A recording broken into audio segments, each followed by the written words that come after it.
everyone, it's Allie and welcome to my channel, and today I am super excited to talk to you guys about the 10 books I want to read before the end of spring.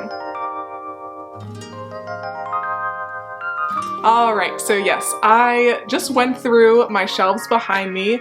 These two shelves are my TBR shelves, and then the shelf in the middle is a lot of my favorite series books. Some I have finished the series entirely, some I haven't, but I just think it's nice to have all my favorite series right here. But anyway, I went through these shelves and I just picked out the 10 books that are really speaking to me right now. I'm not necessarily someone who is very good about sticking to a TBR, but I do feel quite confident that I can finish these 10 books along with whatever else I feel like picking up before the end of June, really. So basically, these are 10 books that I want to read over the next 2 months. And these are in no particular order or anything. They are a mix of genres. I am very much someone who struggles to read like the same genre back to back to back, especially if it is something like high fantasy or like a really intense historical fiction. I just personally like to kind of jump from genre to genre. So in my stack, I've got some historical fiction, I've got some fantasy, some kind of romantasy, I've got a thick nonfiction that I want to work through over the next couple of months. So without further ado, let's go ahead and get into these 10 books. Let me know if you've read any of the ones that I'm going to be talking about, and let me know what are the top books that you want to read over the next couple of months. So first up, we have Once Upon a Broken Heart, and I think this is labeled a romantasy. It is a fantasy story, but there's a lot of romance in it. And you guys know by now, I'm not a huge romance girly, but when it is mixed in with another genre, I do tend to enjoy it. And I think this is also going to serve as a nice break between some of the heavier reads that I want to read over the next couple of months. And it looks like there are a solid 2 more books after this. I don't know if this is just a trilogy or if it will continue on, but it's always fun to start a series when there's already a few books out. And it says, how far would you go for happily ever after? I love that the main character's name is Evangeline because that's one of my favorite names. If I ever have a girl, that's probably what I'll name her, so love that off the bat. And I like that this is kind of a fairy tale retelling. It is associated with Alice in Wonderland, so I guess you wouldn't really call that a fairy tale, but I do like books with that vibe that are connected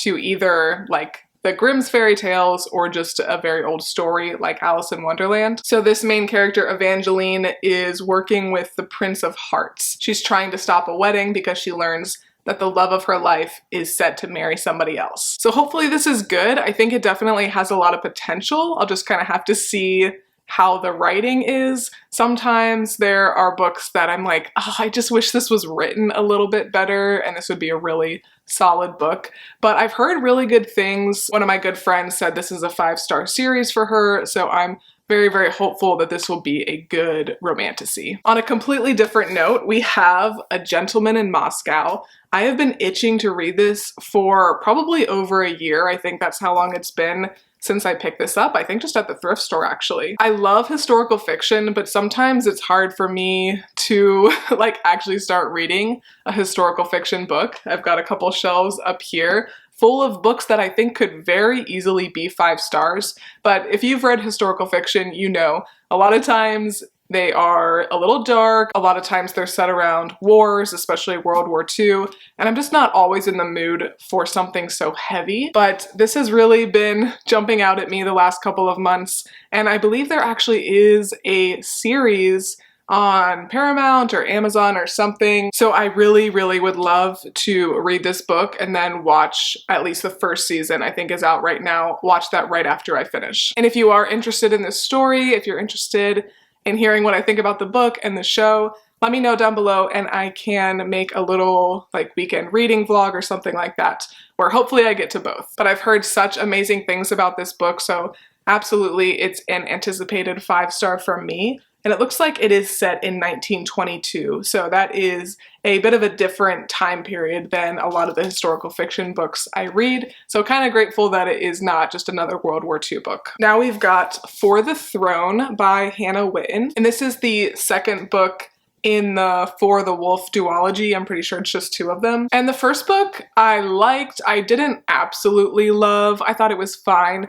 And honestly, the main reason I pulled this out now is just because as time has gone on, I'm starting to forget what happened in the first book, and I don't want to have to reread that, honestly, before I read this one. So even though I'm guessing this will probably be a 4-star read from me, I don't think it's gonna like knock my socks off because the first one didn't. I just want to get this read because I did like the first book enough to read the second one. I think one of the main reasons that the first book rubbed me the wrong way was that it was pretty much just Beauty and the Beast. Like, there wasn't a whole lot more to the story than that. I guess it's kind of like Little Red Riding Hood meets Beauty and the Beast, but more so Beauty and the Beast. But I know some people absolutely love this duology, so I do want to finish it, and maybe the second one I will like a little bit more than the first. Next up, we've got a thriller. This is The Woman in Cabin 10 by Ruth Ware. I love to read thrillers. They're definitely a great book to read if I'm trying to get back into reading, if I'm kind of in a slump.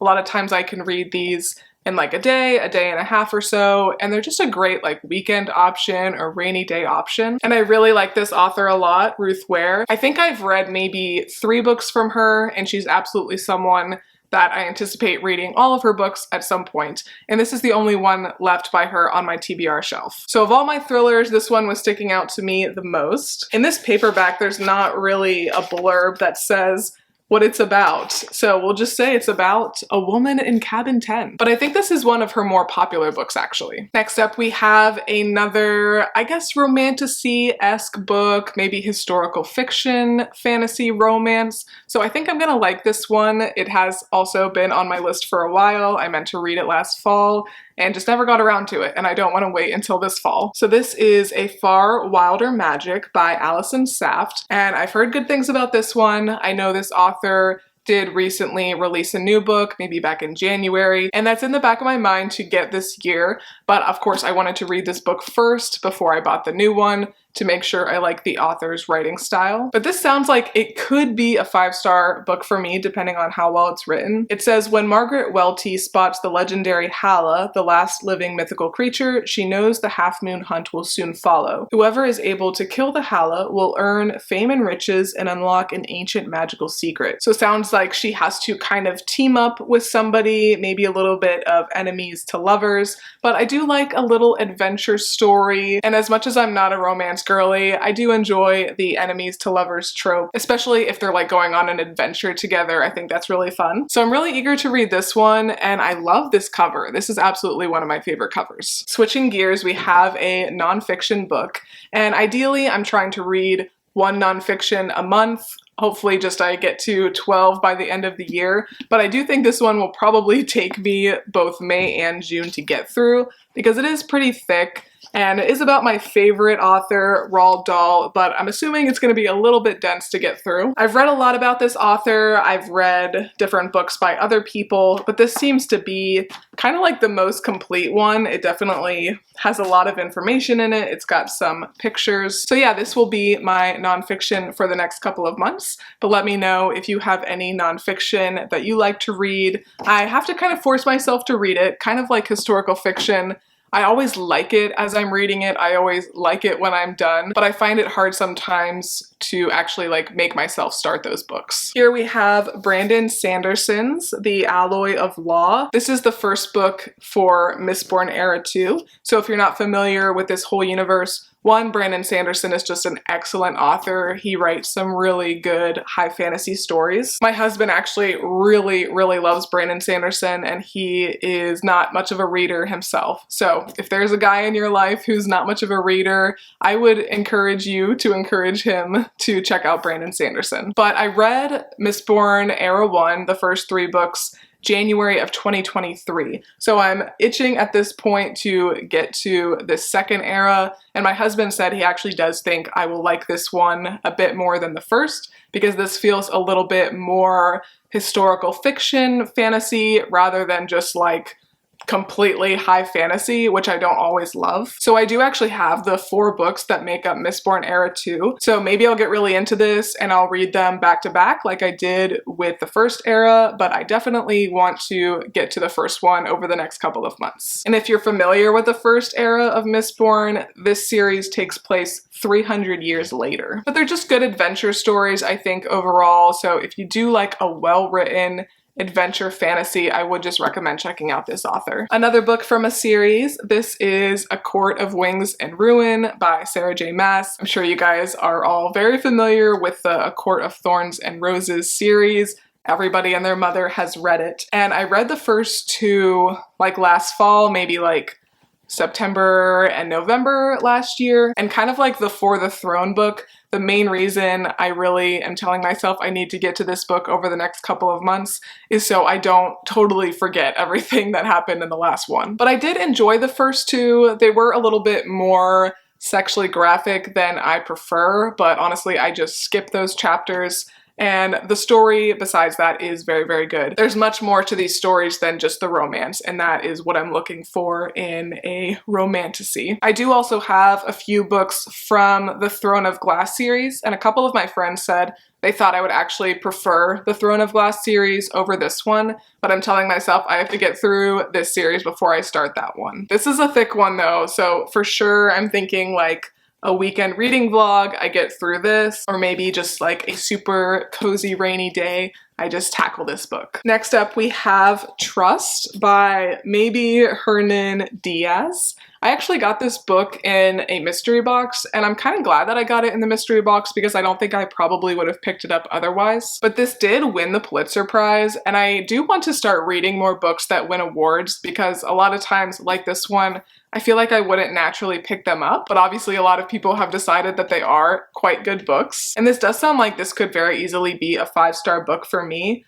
It looks like it's set in the 1920s. There is some mystery involved, and it says that there are 4 competing narratives, so that could be very, very interesting. But let me know if you've read this one, and if you've never heard of it, maybe it's one to add to your list. And then finally, one that I think is just going to be a really fun read, and that is The Unmaking of June Pharaoh, I guess. It's by Adrienne Young. You can see I got it through Book of the Month, but I've heard such good things about it. I've heard people say this is like their new favorite book.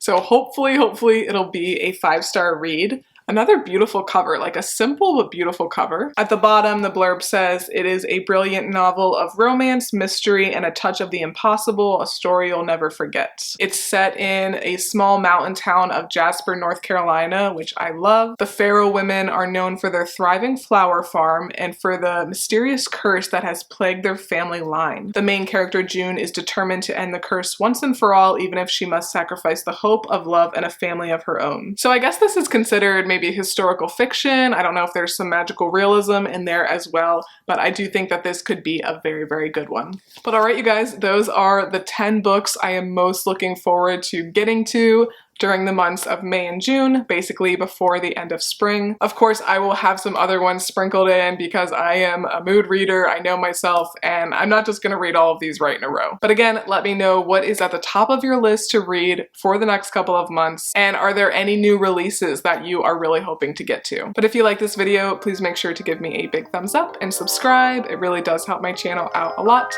But thanks again for watching, and I will see you next time. Bye!